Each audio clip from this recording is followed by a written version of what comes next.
Good evening. Plans for a clean air zone across Bristol city centre are being discussed for the first time by Cabinet this evening. Mayor Marvin Rees revealed his proposals for a charging zone and diesel ban last week.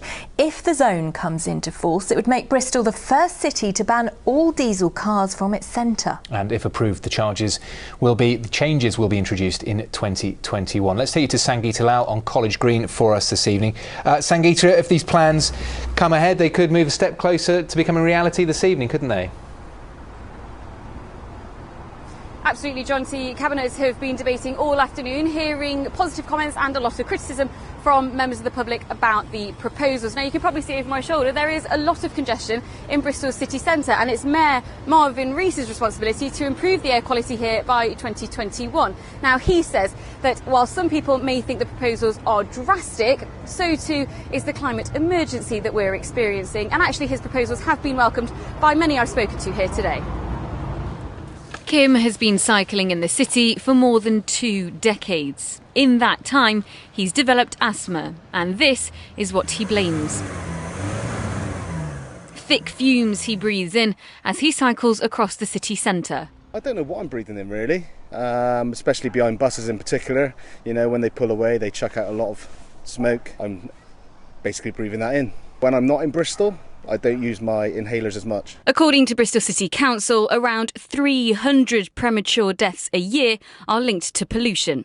To tackle this, 2 schemes have been proposed. Firstly, a clean air zone that would charge the most polluting commercial vehicles to enter certain parts of the city. So that's HGVs, taxis and other goods vehicles that would be charged between £9 to £100 a day to enter. Secondly, there would be a ban on all private diesel vehicles across a smaller part of the city centre between 7 a.m. and 3 p.m.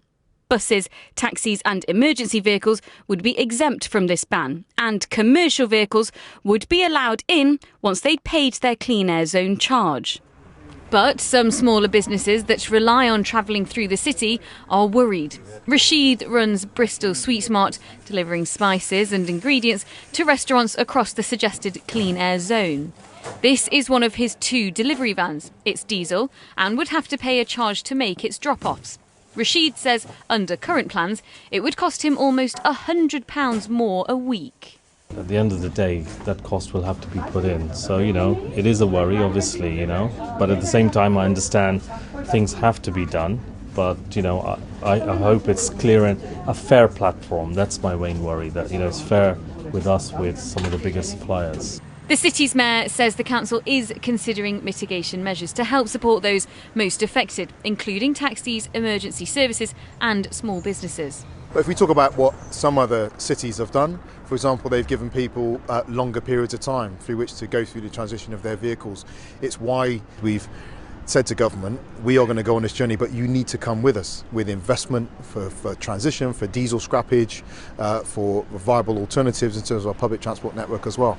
One step closer to making Bristol less dependent on diesel. But businesses and drivers alike will be wondering just how it will work. So what happens next? Well, after tonight, the proposals go to a full council meeting, and then it's actually government who'll give their final approval. If approved, the changes will be implemented in 2021, but there is still a lot of scepticism. For example, is it proven that some of the newest diesel vehicles are actually more polluting than some of the oldest petrol vehicles? And what about those mitigation measures? How will taxi drivers be protected, and how will private car owners be protected as well? Well, the reason there are still questions is because Bristol City Council don't have the answers yet, but they say they're certainly considering those issues for the future. Sangeeta Lal for now. Thanks very much indeed.